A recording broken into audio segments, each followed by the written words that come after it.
So in this session we are going to deal about the arteries of the palm.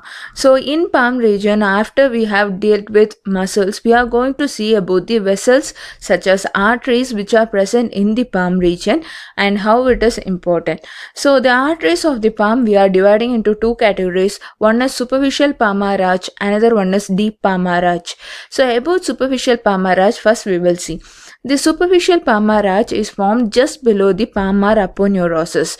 You might be deal with this palmar aponeurosis. It is the thickening of deep fascia which is seen in the hand region in the palmar surface. So once you remove this palmar aponeurosis, you will approach some tendons and then we will be having some muscles placed there. So in front of those tendons and muscles, we will be having some arcade like arrangement of vessel which we will call as superficial palmar arch. So this superficial palmar arch is formed by ulnar artery and by radial artery. The major part of superficial palmar arch is formed by ulnar artery. The small contribution will be given by radial artery to complete the arch. So this arch, how it is formed, we are seeing now. We can see in a simpler form. Now we just orient how it will be seen in our human body. So this is the superficial palmar arch which is highlighted, and here we will be having radial arteries branch, and here we have ulnar artery which is coming, and here we will be having one muscle called palmaris brevis, and in below the palmaris brevis muscle we have the division of this branch of ulnar artery such as superficial branch and deep branch. The superficial branch is the direct continuation of this ulnar artery which is going to form an arch, and this arch is going to be completed by a branch coming from the radial artery. So thus it is forming the superficial palmar arch. So we will be having convexity facing distally, and proximally we will be having a concavity. From this convexity you can see many branches are arising. We will be having 4 branches. Among that, one branch will be proper digital branch and other 3 are common branches. This proper digital branch, it is going to supply or it is transmitting through the ulnar side of little finger, and the other 3 will be called as common branch which is going to reach the web of the fingers. There it will divide into 2 branches again. So after dividing into two branches, this is going to reach the first branch, the first common branch. It is dividing into 2, and then it is going to supply the radial side of little finger and ulnar side of ring finger, and then we will be having a next branch, that is second common branch. It is arising and reaching the web, dividing into 2 branches, one branch going to the radial side of the ring finger and the ulnar side of the middle finger. The third branch again dividing in the web between the third and second, and then it is going to supply the radial side of middle finger and ulnar side of index finger. So thus we have branches of superficial arch arranged in this manner, and we will see details and in a simpler way how it will be dealt. Now we will move on to deep palmar arch. So talking about deep palmar arch, it is again an arterial arcade which is formed by again anastomosis between the terminal end of radial artery and the ulnar artery, and then this in here we will be having a radial artery which is entering the hand from the posterior aspect by coming between the dorsal interosseous, 2 heads of dorsal interosseous muscle. Later it is going to reach between the oblique and transverse head of arrector pollicis, and then it is going to continue as deep palmar arch, and where it is completed by a part of or deep branch of ulnar artery. And this artery, it is present in the outstretched thumbs proximal border. So we seen superficial arch before. That superficial arch will be seen in the distal border of the outstretched thumb. And here we have this deep palmar arch which is present in the proximal border of outstretched thumb. And here we have again branches such as 3 metacarpal arteries will be arising. You can make out here. So these are the branches of deep arch, and we will be having 3 metacarpal arteries arising, and which is again arising from the convexity of the arch which is passing distally on the interosseous muscle of 2nd to 4th spaces. And here we have interosseous muscle below this. There we have muscles of the flexor compartment of forearm present below the superficial palmar arch. Here below the deep palmar arch we have interosseous muscle present, and then it is going to supply the metacarpal bones on the adjacent sides, and then we will be having some branches such as perforating arteries and also recurrent branches. So in this way it is giving supply to the palmar aspect. So these all about the orientation of superficial and deep palmar arch. Now we can see in a simpler way how to remember all these things. Now we will see how the superficial palmar arch is formed. As you already know, superficial palmar arch is seen just below the palmar aponeurosis and above the muscles such as lumbricals and the tendon of flexors from the forearm region. And then this superficial palmar arch, it is an arterial arcade. So in if you are seeing surface anatomy of superficial palmar arch, you can feel that in the outstretched thumbs distal border. Okay, so distal border of outstretched thumb will give you this superficial palmar arch. So now we will move on how the superficial palmar arch is formed in our palmar surface. So you have two arteries such as ulnar artery and radial artery coming from the forearm region. So we have radial artery and ulnar artery. So we have ulnar artery and radial artery. This is the medial aspect and this will be the lateral aspect. So those arteries are coming. So these arteries are going to approach flexor retinaculum, and then this ulnar artery is the major artery for the contribution of superficial palmar arch. This ulnar artery along with its corresponding nerve, that is ulnar nerve, going to pass above this flexor retinaculum. So crossing this flexor retinaculum, it is going to reach the palmar area. In palmar area medially, that is near to the hypothenar area, we have a muscle called palmaris brevis, which is a subcutaneous muscle. So it is going to pass just below this muscle. After reaching the lower part or undersurface of palmaris brevis, it is going to divide into two branches. So it is going to divide into two branches such as deeper branch and superficial branch. So this is the deeper branch and this will be called as superficial branch. The superficial branch of ulnar artery is nothing but the continuation of main trunk by itself, and this is the branch which is going to contribute for superficial palmar arch. This superficial branch, it is going to form an arterial arcade like formation.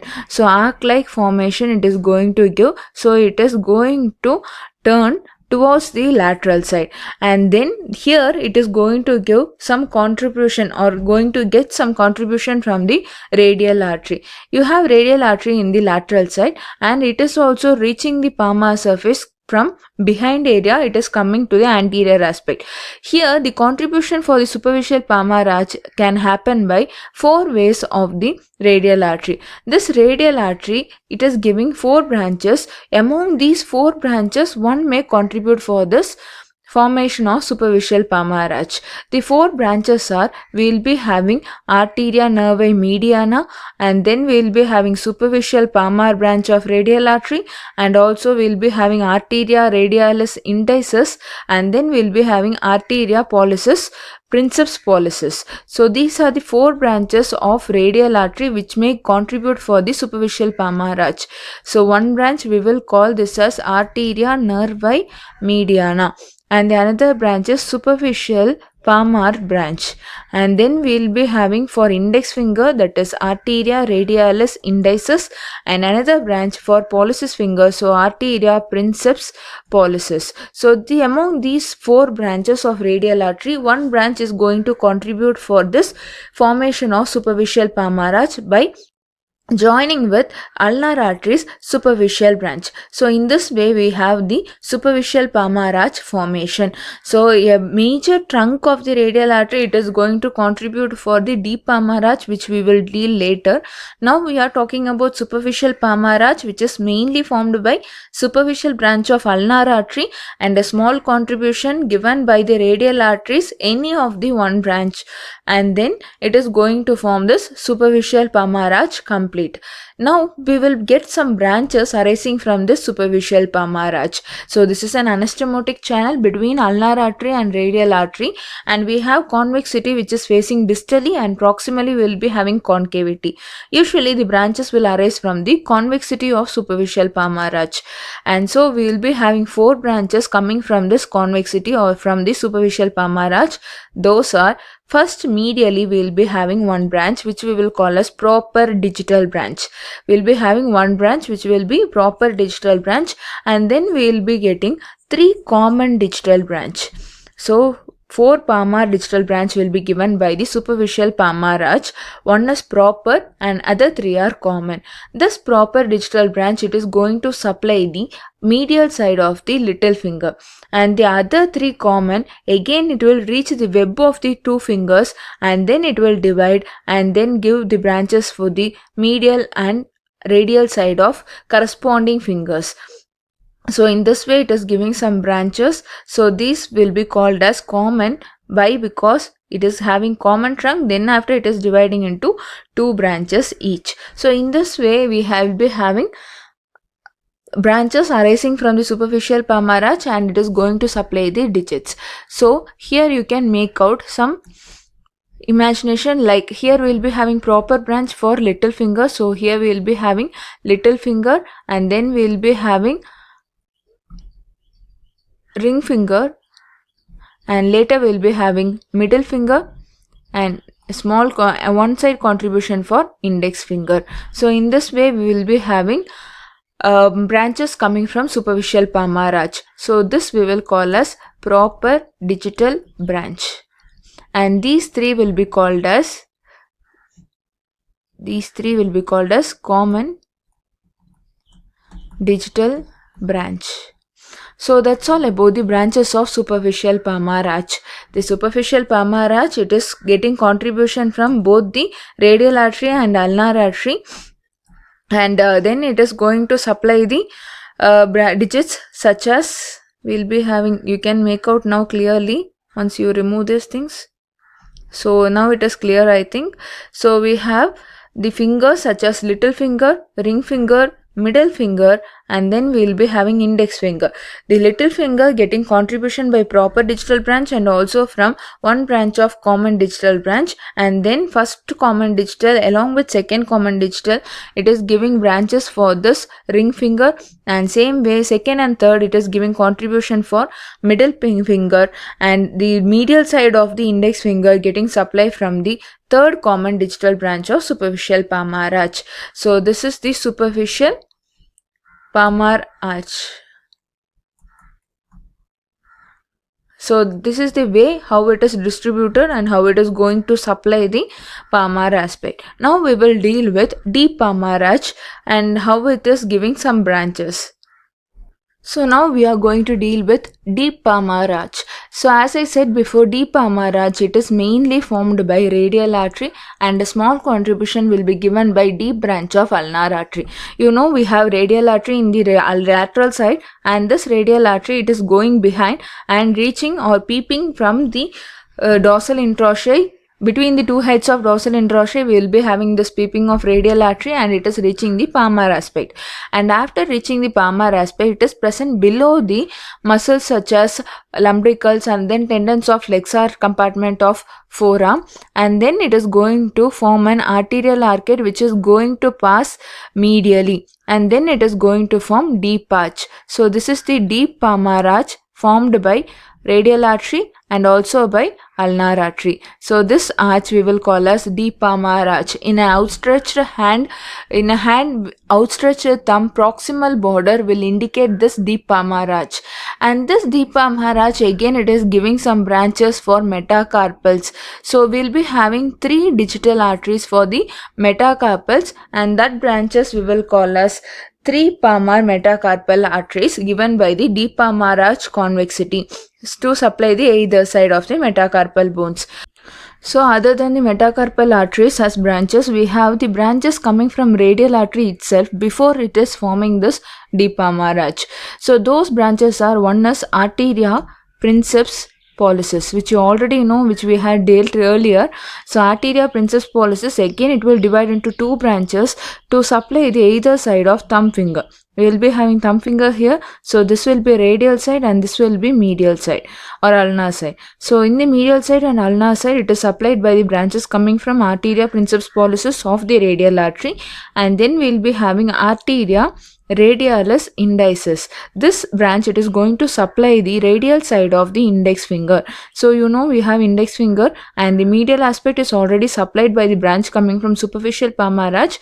The radial side, it is supplied by the arteria radialis indicis, the branch coming from deep palmar arch. So that's all about the deep palmar arch you have to know. Deep palmar arch, it is giving branches such as for the metacarpal spaces, and then we will be having radial artery itself. It is giving two branches such as arteria princeps pollicis and arteria radialis indicis to supply the remaining digits which are not supplied by superficial palmar arch branches. So that's all about the details you have to know now. And now we will move on to the next topic, that is about the nerves of our upper limb. Now we are going to deal with dorsum surface of hand. So this is the image where we can see dorsal area clearly. So in this we will be having again layers like skin, superficial fascia and deep fascia, and below that we will be having muscles and vessels, and again we will be having some nerve distribution also. As it is covered by thin skin, we will be having again sensory distribution also will be seen. Now in dorsum of hand, we will be having very little details to discuss. So what are the things we are going to discuss in this topic are: first thing, we are going to deal with one particular type of expansion or a thickening seen in the dorsum area, that is dorsal digital expansion. Along with that, we are going to see about dorsal venous network and also sensory distribution by the nerves. So first we will deal with dorsal digital expansion. So this expansion is made by extensor tendons which is inserting into the phalanges, and by way it is inserting is by special connective tissue. So that mode of attachment we will call as extensor expansion. The way of insertion of the extensor tendons into the phalanges will give this dorsal digital expansion. Here you have to remember we have muscles such as lumbricals and interossei getting inserted in its lateral part of this expansion. So dorsal digital expansion is nothing but a attachment or connective tissue fiber formed by the insertion of the tendon of extensor muscles, and also we will be having some muscles getting inserted in this expansion. Those are lumbricals and interossei. And what is this extensor expansion? It is a triangular in shape and it will be having two lateral slips.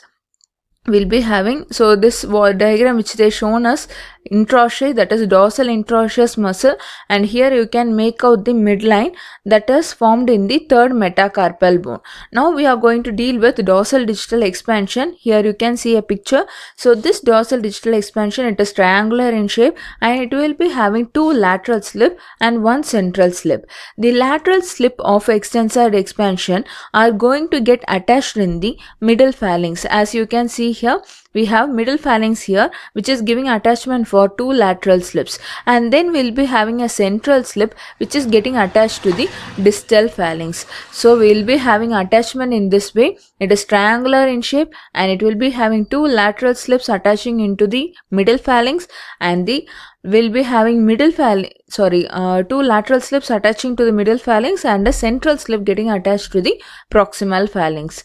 Now we are going to deal with dorsal venous network. So it is a network formed by veins which are going to supply the upper limb, especially basilic and cephalic vein joining together and forming the dorsal venous arch. Actually, the smaller veins getting drained from the digits together, it is going to form dorsal venous arch, and then it is going to flow through medial and lateral veins such as basilic and cephalic veins. So here you can make out some digital veins. These are the digital veins which are getting drained to form the arch called dorsal venous arch, and from this dorsal venous arch we will be having cephalic and basilic vein arising to drain the upcoming areas such as arm, forearm, axilla, those regions and all. Later it is draining into axillary vein, as you know already. So now we are going to deal with this. So this is the living person's hand. So here you can make out cephalic vein clearly in the lateral side, and in the medial part we have basilic vein, and that also seen clearly, and the arch is formed in the middle part. You can make out the arch also clearly. So this is about dorsal venous arch, how it is seen in our body. So now we will deal with nervous supply of dorsum of hand. The major nerve supply in dorsum is sensory distribution. So muscle, in dorsum we have only dorsal interosseous, and about that we have dealt earlier. Dorsal interosseous muscle, it is supplied by ulnar nerve. Now we have skin there, so sensory distribution is the very important thing in the dorsum area. This distribution is made mainly by three nerves such as median nerve, radial nerve and ulnar nerve. So here in the image you can make out 3.5 fingers or digits are supplied by, that is lateral 3.5 digit is supplied by median nerve, and medial 1.5 finger is supplied by ulnar nerve. And now coming for the dorsal area, that is below the digits region, proximal to the digits, near to the metacarpal area, covering the metacarpal and muscles, we have an area, and that area again we are dividing into medial part and lateral part.